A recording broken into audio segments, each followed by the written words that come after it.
Fala guerreiros, bem-vindo ao Reino dos Mangás. Hoje a gente vai fazer aqui a nossa cobertura de Shaman King. Saiu o episódio 2, enfim galera, foi uma semaninha aí corrida, a gente teve que esperar, né? Um novo episódio saindo, mas saiu e teve muita emoção. Os episódios estão bem corridos, né? Lembrando para quem tá chegando aqui pela primeira vez, a gente vai fazer sempre essas coberturas de Shaman King, inclusive vídeos extras. Tem aqui no card aqui, ó, um contando a vida do Yu Asakura, vamos dar uma olhada. Também temos um aqui falando sobre a vida do Amidamaru, poderes, a história, entre tudo mais. Bom, vamos direto ao assunto, que é esse episódio 2. Lembrando que nós temos aqui já mais uma adaptação de mais alguns capítulos. Fechamos o primeiro volume de Shaman King. Lembrando que Shaman King tem 30 volumes. Esses primeiros dois episódios cobriram aí esse primeiro volume inteiro. O episódio 1 ele cobriu o capítulo 1 e o 2 e mais algumas coisas extras lá sobre o Hao Asakura. E esse capítulo novo, o episódio 2, né? Ele pulou alguns capítulos, o capítulo 4, 5 e 6 do mangá, e adaptou o 7, 8, 9 e o 10. Então a gente teve aí um pequeno pulo de algumas informações. A gente já começou esse episódio direto com o Manta, indo para o cemitério e conhecendo o Talhen. Só que nesses capítulos que a gente pulou, que o anime não adaptou, não teve nada tão grave, a gente não perdeu nada assim tão profundo, mas foi justamente nesses episódios que a gente viu a aproximação e a amizade aí surgindo cada vez mais forte entre o Yu Asakura e o Amidamaru. Então esse episódio a gente já vê uma relação entre eles que não foi mostrada, né? Mas já vê eles bem ali juntos, com uma confiança bem legal. Também foi apresentada nesses capítulos que não apareceu nesse episódio, foi mostrado a importância da tábua mortuária. Essa tábua mortuária, para quem não sabe ainda, ele é como se fosse um objeto que dá ali a esperança, é um objeto que dá a oportunidade do espírito se locomover sem grandes problemas, ou seja, normalmente o espírito ele fica sempre preso à sua lápide, né? E em Shaman King, os xamãs, eles conseguem locomover aí junto com os seus guardiães, justamente por causa dessa lápide mortuária. E o Yu também tem uma, apesar de não ter aparecido aí nesse começo. O Talhen tem e ele mostra, então isso é uma informação que acabou não sendo informada aí por causa de um capítulo que não foi adaptado. Mas beleza, foi aí umas coisinhas importantes que não tinha no anime, né? Mas tinha no mangá, então por isso eu trouxe para vocês. Inclusive eu vou sempre trazer essas curiosidades dos capítulos que não possam ter sido adaptados no anime. Aí a gente vai pro anime, né? A gente começa lá mostrando o Talhen, conversando com o Manta, e ele já fala que tem interesse no espírito, no Amidamaru, né? Fala pro Manta avisar o garoto dos fones de ouvidos, se referindo ao Yu Asakura. O Manta, no outro dia, conversa com o Yu, conta toda a história, né? Que tinha um cara lá com um espírito gigante, que era o Bazon, né? Que é um espírito guardião em forma de um comandante militar chinês. E o Yu fica curioso, o Amidamaru também fica curioso mais a respeito, porque eles nunca tinham ouvido falar, né, no Talhen e muito menos nesse espírito. E aí quando eles estão voltando para casa ali de tarde, eles encontram logo quem? Obviamente ele, o Talhen, mexendo com uma gangue ali, porque ele tinha quebrado o farol de um carro, né? E aquele menininho pequenininho ali enfrentando 4 caras gigantes em volta dele, só que graças ao Kenpo, né, ele consegue dar uma surra nessa galera aí. Só que não é o suficiente, ele vai usar o poder da Hitodama, através, né, transformar o seu espírito guardião numa Hitodama, e faz o Ryogatai, que é a integração do poder, né? Então ele coloca o Bazon dentro do seu corpo com essa integração e, utilizando uma espécie de lança, uma espécie de uma glaive, na verdade, ele corta o carro no meio de um desses encrenqueiros, né? E quando ele vai, tipo, dar o golpe final para matar mesmo, o Yu impede.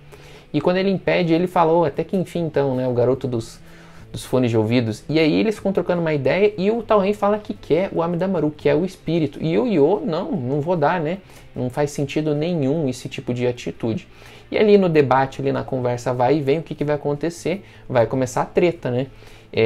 Os dois vão fazer o Ryogatai, vão integrar os seus espíritos dentro, o Yu com o Amidamaru e o Talhen com o Bazon.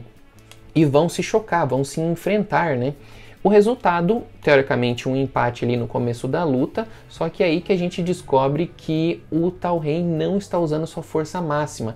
E aí ele vai mostrar, num golpe fatal, mostrando 100% do espírito no Ryogatai, com integração, alinhando ali todo o seu poder, todo o seu espírito, ele dá um golpe derradeiro que faz um corte tremendo mesmo no Yo, que quase leva ele à morte. E ele caído ali. O Talrand vai tirar onda ali, contando pro Manta, pra quem que mais quiser ouvir, que tinha uma galerinha assistindo ali, viu? Que ele tem 100% do poder, porque ele não vê o espírito como um amigo, e sim como uma ferramenta.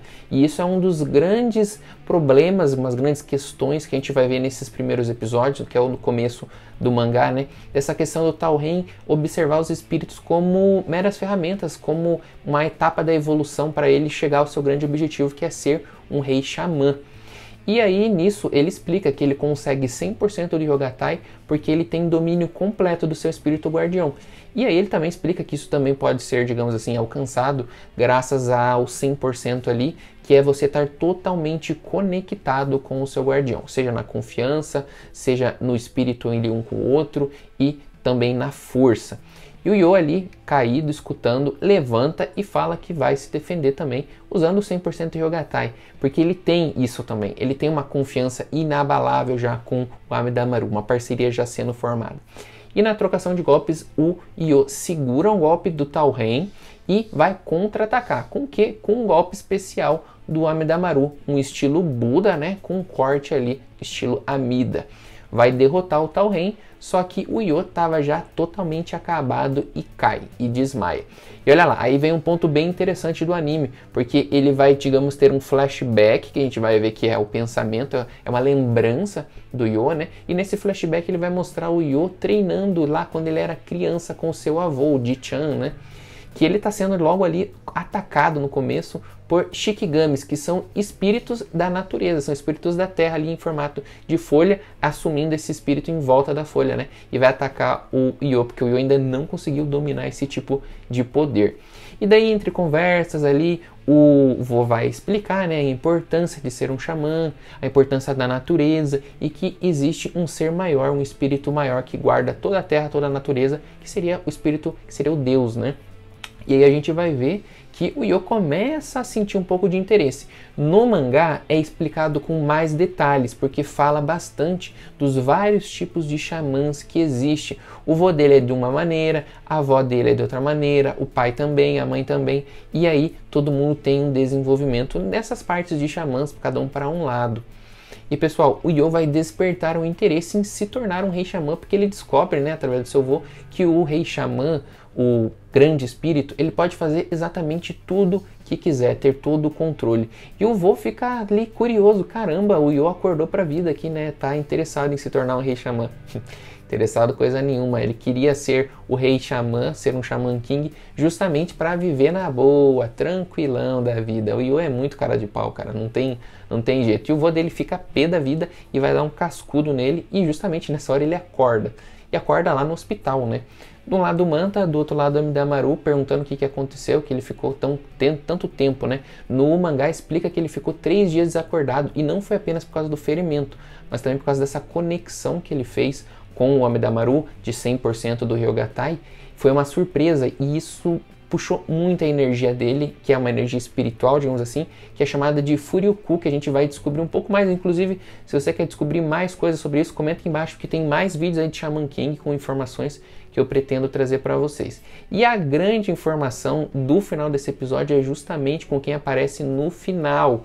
Aparece uma mocinha lá, bem cheia de si, bem convincente, mete um tabefe na cara do Manta, é a Ana, galera. A Ana que é, olha, conto pra vocês ou não, noiva do Yo Asakura. E aí finaliza o episódio, com certeza teremos mais emoções aí nesses próximos. Eu tô achando o anime bem corrido, lembrando que são 52 episódios, então ele tá tentando fazer uma adaptação mais fiel, mas ao mesmo tempo tem algumas coisinhas que tá sendo perdida, e eu quero trazer para vocês sempre esses pontos. Curtam esse vídeo, se inscrevam aqui que a gente sempre vai ter conteúdo de Shaman King, normalmente nas quintas-feiras ou às vezes na sexta, mas sempre vamos ter. Ficamos por aqui, até a próxima.